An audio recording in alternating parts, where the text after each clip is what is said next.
Hello, hello, hello. We are live again for the Leading from the Back book launch. I am thrilled to be joined today by Jenny Genuine Gordon, and we are going to be talking today about how you go from zero to hero using the archetypes to grow a tribe from scratch. Now, when we talk about archetypes, we are of course talking about my 12 tribe leadership archetypes, which you can find in the book, and I'm going to kick things off with another poem. And this poem was a little bit inspired by the work that Jenny was doing when she first joined Tribe Builder. So here we go. Let's see if any of this resonates with you. I would love to know which parts of this really speak to you. It's called Fear and Other F Words. And there is one little swear word right at the end. So if you've got small people, you might want to cover their ears. Okay. It gets you in the gut and you just want to die. Everyone knows it didn't work. Come on, don't cry. It happens to all of us. It's just part of the game. The failure is temporary. The problem is the shame. It eats you up. It defines you if you let it. It's just a thing that didn't work. The people around you don't always get it. It's not that the launch was a flop or that nobody bought your book. It's the stories that are wrapped up in it, the courage that it took to get it out there in the first place, to be judged, to be reviewed. Almost as scary as going online completely in the nude. But fear is not something you can eliminate, get rid of for good. You have to learn to live with it, use it as fuel, or perhaps you could make friends with it, date it, come up with a deal, allow it into your heart for a while, take it out for a meal. Fear is not what's stopping our business from growing. It's the fear of the fear and all of that not knowing. Fuck it. Do it anyway. No one's going to die. So, I don't know if you'd heard that, Jenny. I don't think I've ever read it out loud. So there it is. But it really reminded me of the work that you was doing on comparisonitis when you first joined Tribe Builder. So please do introduce yourself and tell everybody who you are and what you do. Hello, I'm Jenny, and yes, comparisonitis is my thing. That's my mission. I'm on a mission to eradicate the world from comparisonitis, and one of the ways to do it is by helping people reconnect and reclaim their brilliance. So I believe that everybody is brilliant. We're brilliant when we're born, and that over time we lose it. It gets buried, it gets tarnished, it gets a bit bashed. And so part of my mission to eradicate comparisonitis is to help people understand and reconnect with their own unique brilliance. Yeah, I love that.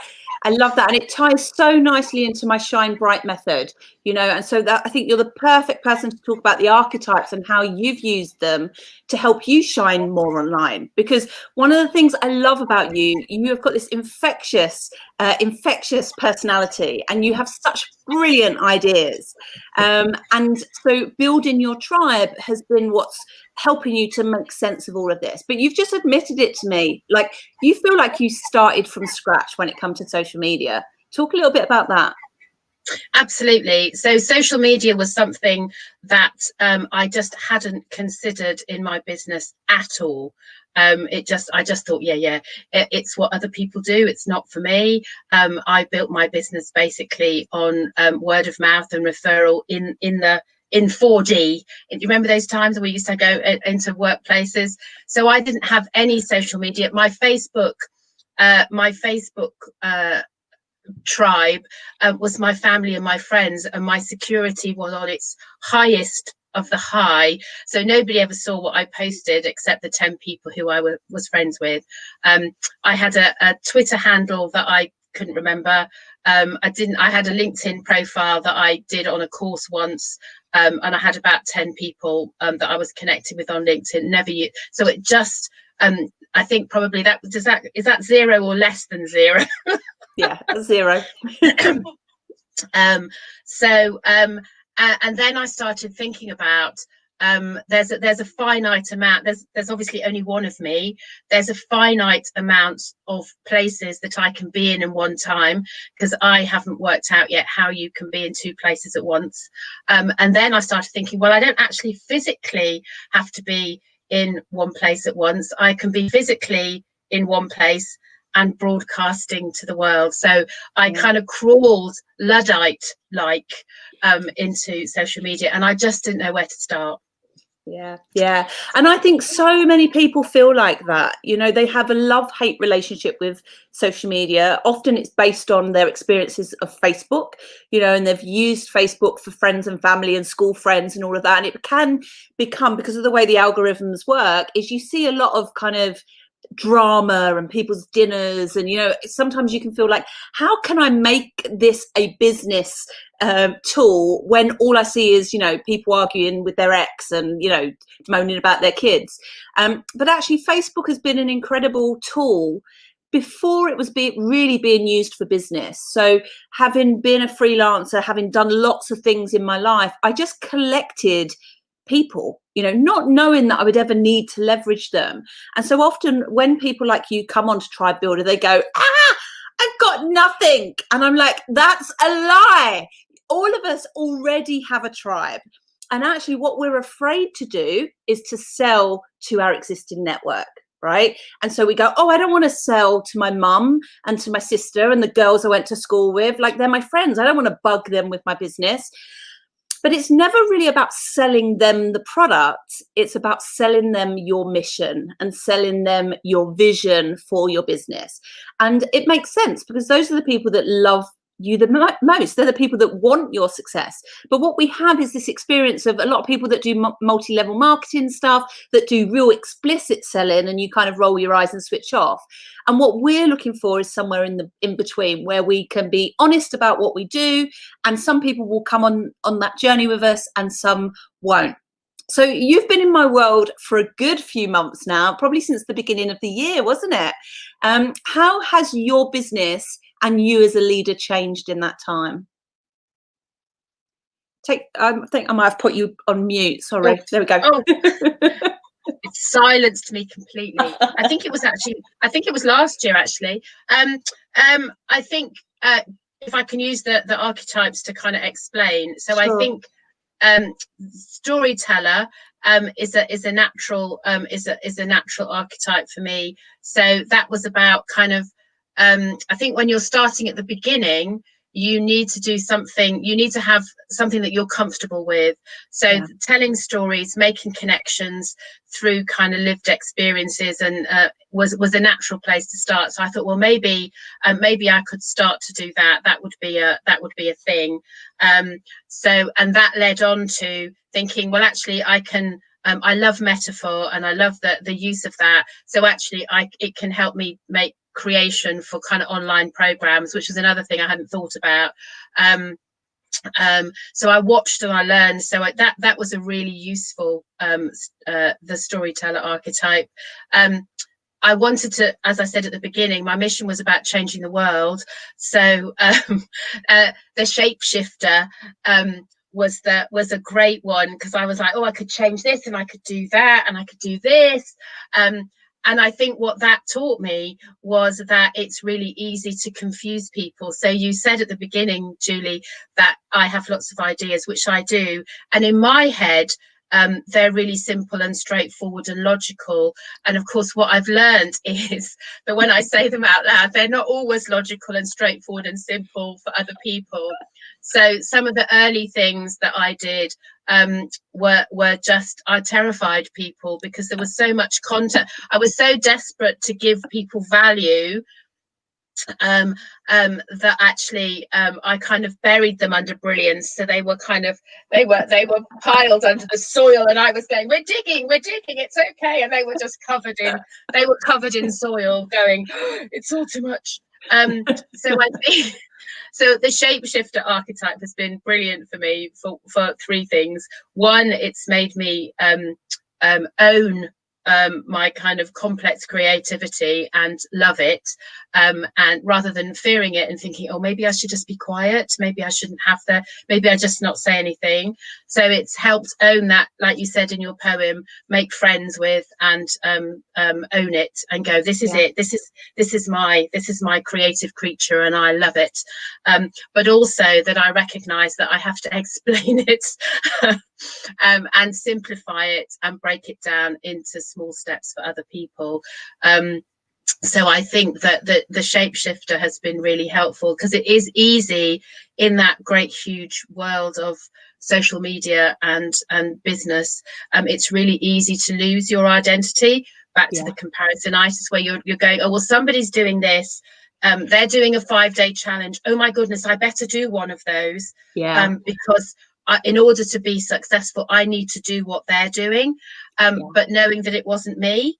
So I did my treasure hunt instead, which was felt better for me.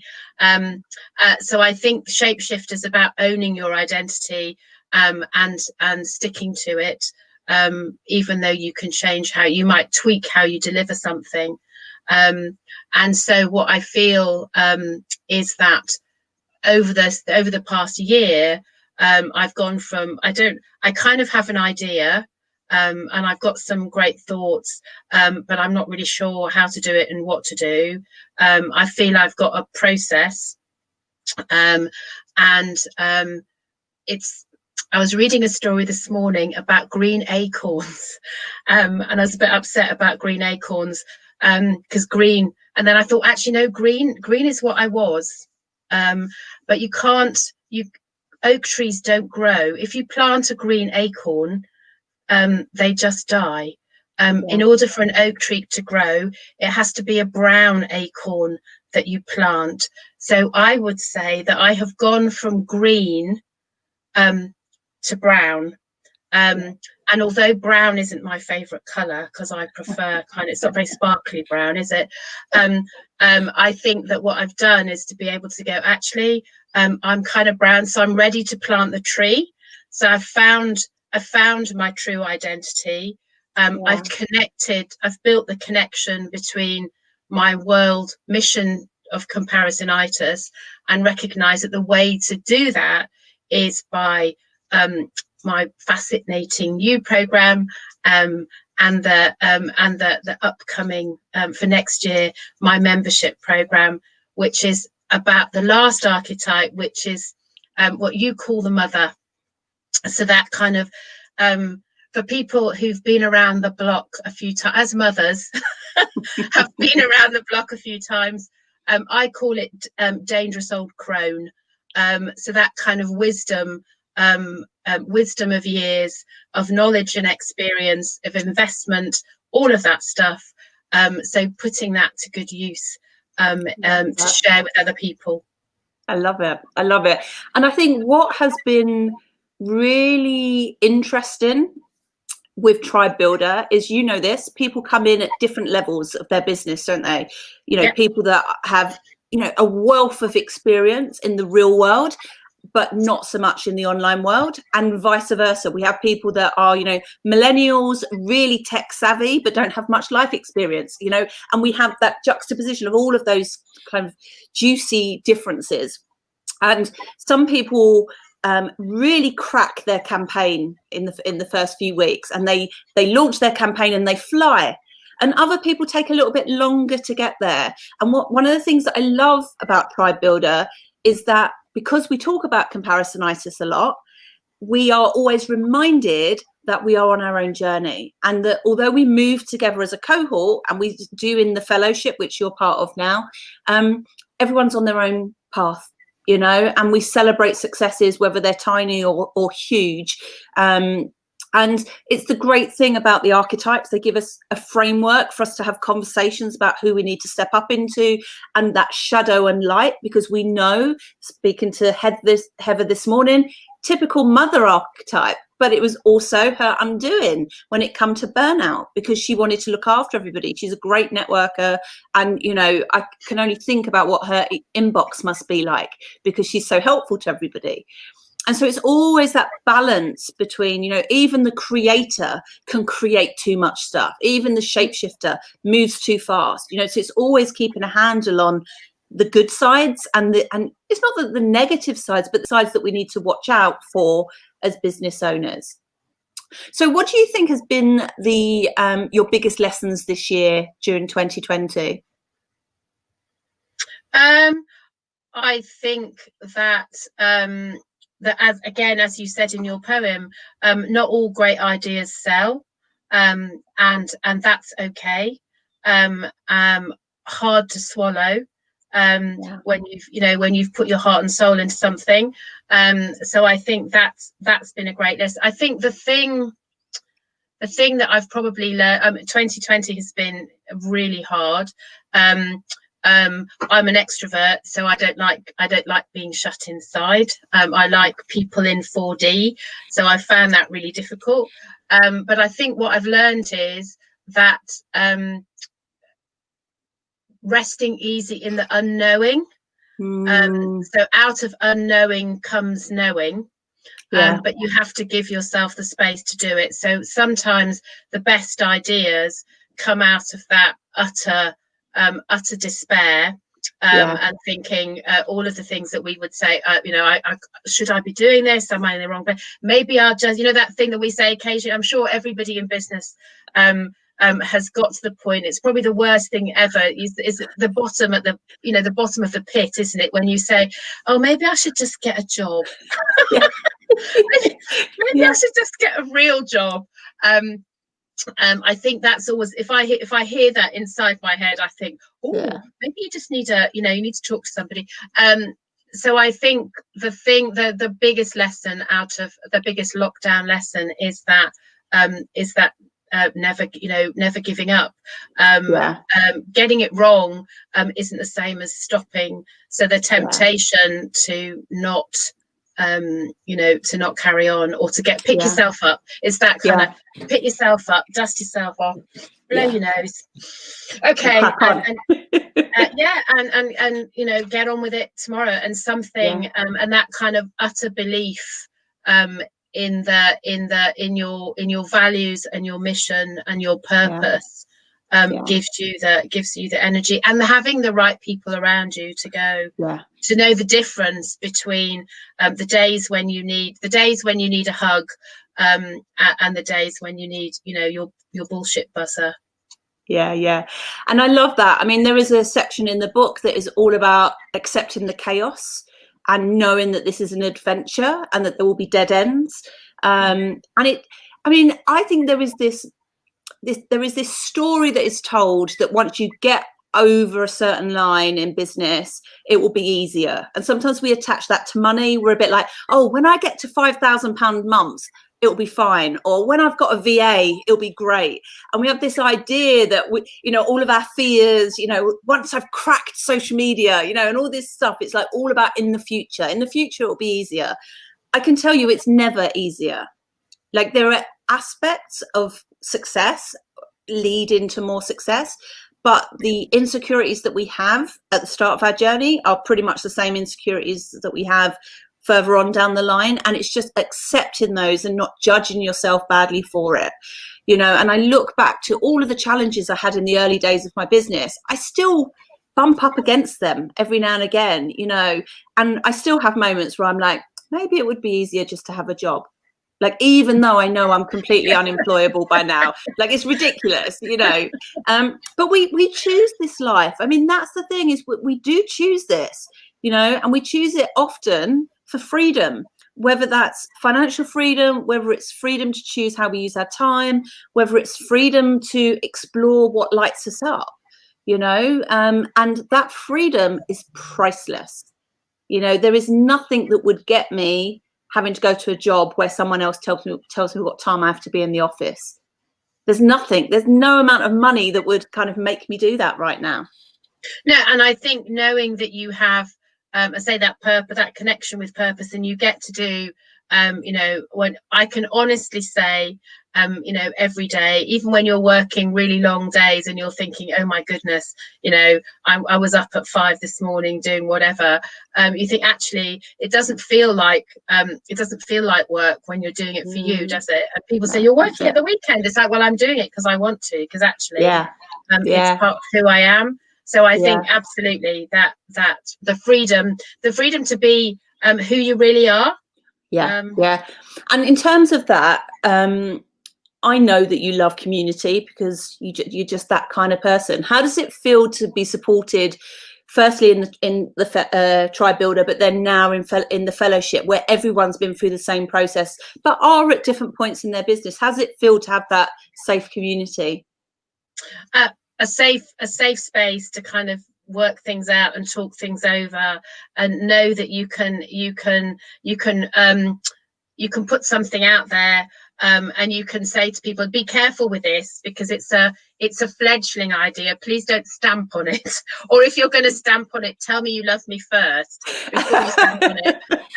So I think that the knowledge, that, as you said at the beginning, the fact that people are at different stages and doing different things and have different experiences means that there's always somebody who's got a brilliant idea, or would say, have you thought about this, or could you do it this way? So I think the support of that, the support of people at different stages is brilliant.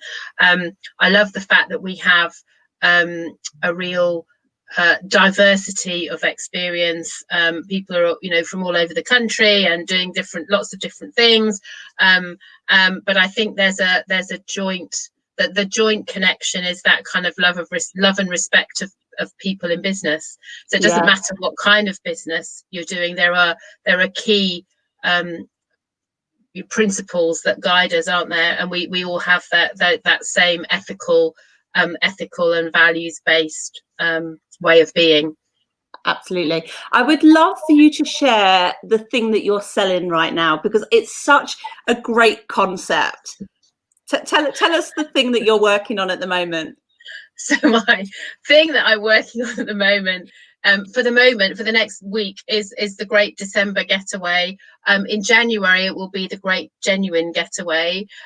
So that is a around the world in 80 minutes virtual holiday experience. I love it. Because firstly, none of us, it was born out of a group, a community saying, well, we're sitting in Milton Keynes when really we should be in holiday. We should be in Bali or Guatemala or wherever. So that's where it was born, because I recognize how important mental wellness is, and that most of us get our, or I certainly do, get our recharge our batteries when we're not at work. And if you like to, whether it's in the sunshine or up a mountain or down a river, whatever it is, it's when we get away, isn't it? And none of us have been able, or apart from you, in the writing your book, none of us, or many of us, haven't been able to get away. So this was an opportunity for people to get away, so to feel the experience of going away. And I collaborated with a travel expert and a fellow storyteller and hypnotherapist, so we could bring people the experience of look. And I even have these. We've got sleep masks. So can you see? I love it. And remind people how do they buy a ticket, because it's all airline themed, isn't it? So they have to buy an airline ticket. Is this right? Yeah, they buy an airline ticket. They can choose whether they go economy or they can upgrade to business class, and then they get their link to their Zoom flight. And this week's flight is on Thursday. The destination is a surprise. You get, of course, when you get, because it's part of the excitement of the holiday. When you book, you get an ebook that gives you the choice of destinations. So it gives you a packing list. We've got food and drink recommendations. So if people want to have some snacks and the drink of choice, they can do that. And then we take off, and we go to our two destinations. I love it. I love the way your brain works, and I love it when you come on the calls, because you don't come on all of the fellowship calls because you're a busy lady, but when you do, I always know you're going to bring a just brilliant idea. I just know it, and I know that sometimes I pin you down, don't I, for detail and to make sure it's common sense and to make sure that it will sell, because you've admitted sometimes your brilliant ideas don't always sell. And some of this is about connecting back to your vision and making sure people get it. Yes, it's fun, and it's always about what is the transformation, because sometimes you make stuff so vibrant, so much fun, that sometimes people can dismiss it because they're like, oh, you know, it's just Jenny doing her creative stuff again, you know. And so the next step for you is kind of monetizing this and making sure that everything that you launch is in keeping with the Jenny Gordon brand, you know, is that people go, it's a no-brainer, I get it, I'm in. So from a, you know, I daren't ask this question. What do we have in store for 2021? Well, actually, Julie, you'll be really surprised. It's a really honed and tight and very clear connection between Comparisonitis, my Fascinating You program, which is the 6-weekly program to dig for brilliance, and then so 2021, and you heard it here first, is my Bluer Than Indigo membership program. So the Bluer Than Indigo program is a combination of actually, funnily enough, storytelling and shape-shifting, changing the world, and dangerous old crones. So and fascinating, the Fascinating You. So the digging for brilliance is still part of that, but it goes deeper. So it's all of those 4 archetypes really put into one membership program. Love it. But I'm not going to tell you any more because you'll have to wait and see. Of course. So if there's anybody watching this that's thinking, I don't have a tribe, I don't like showing up on social media, I'm just at the start of my journey, what would your number one piece of advice be? Show up. Yeah. And you know that the first time I had never done a Facebook, I'd never done any kind of live, really. I don't think I'd ever made a video either. So the first time I was doing a live was in Tribe Builder. Well, it was a Facebook live in Tribe Builder. I thought it was in Tribe Builder. So it was the introducing yourself to Tribe Builder. So at the time, I think it was right at the beginning. So there was probably about 30 of us maybe. That I thought that's where I was. And I did it, and I was so proud of myself. And then I realized that it wasn't in Tribe Builder, it was on Facebook. So I had introduced myself live to the whole of Facebook. And as you said, nobody died. Lots of people connected and said, oh my goodness, we didn't know you were doing that. So nobody died, the sky didn't fall in, and I lived to fight another day. So I think I love that. I was mortified at the time. Mortified. Yeah, I've done it many times. I remember the most embarrassing time I ever went live on my personal profile rather than my Facebook group is I was running the Geneva half marathon, and I'd just come out of the Portaloo and realized that I'd got bad chafing. I was about halfway through the half marathon, and so I came out and there was this beautiful surroundings of like the mountains and all of that, and here I was going live, not to my group where the women find all that stuff funny, but to my page, you know, to my profile where all of my male business colleagues were, all of my my uncles, and there I was talking about like my mingeries and my chafing and all of that stuff. And I just saw this comment from a bloke and I was like, oh, you know, so it's done. You know, I think once you've got through the fear and, you know, the embarrassment, you realize, as you say, nobody died. Like, you know, it's not the end of the world. I could talk to you forever. I love your energy. I love that you are part of my tribe. I love your brilliance. I mean, that's what it is, and you unlock that in other people. So thank you for everything you do. Thank you for keep showing up even when things don't work. You are back. Pick yourself up, dust yourself off, as you say. And you're a really good role model to everybody in the group. So thank you so much. Thank you. How can people find out about your work? They can go onto my website, which is www.genuineconsulting.com. Brilliant. Or they can follow me on Facebook. There we go. Yeah. On Instagram. She's all over the gaff now. Yeah. And I'm on Instagram, LinkedIn, Facebook. I love it. We're going to get her on TikTok soon, I'm sure.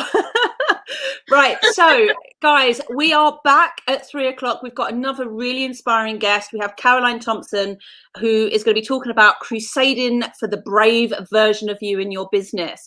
I want to just bring attention to the 2 links on the screen. At the top is the link to buy the book. If you haven't gone and bought your copy of the book, please do. That's what this book launch is about. Hopefully we are whetting your appetite with the kinds of stuff that you can find in it. And secondly, which I am so excited about, is we have a tribe quiz. Now, Jenny, have you done the tribe quiz? I have. Yes. And so what the tribe quiz does, it asks you about 20 questions about how you like to show up on social media. So, you know, do you like running a free Facebook group? Do you like being interviewed? You know, all this kind of stuff about how you grow an online business. And then at the end of it, it will tell you what style of leadership you are, whether you're high on the nurturing scale, whether you're disruptive, whether you're open to being vulnerable, and it will give you some suggestions for the archetypes that you may be displaying. So go and have a go at that. It's completely free. It takes about 3 or 4 minutes and you get a report straight away. I'm so proud of it. I think we've had about 30 people take part in it just today already. So it's super exciting. Once again, Jenny, thank you so much, and I will see you in the group. I just can't wait to see what you do next year. It's going to be brilliant. Nor can I. Thank you, Julie. It's been great. Thank you. All right. Bye.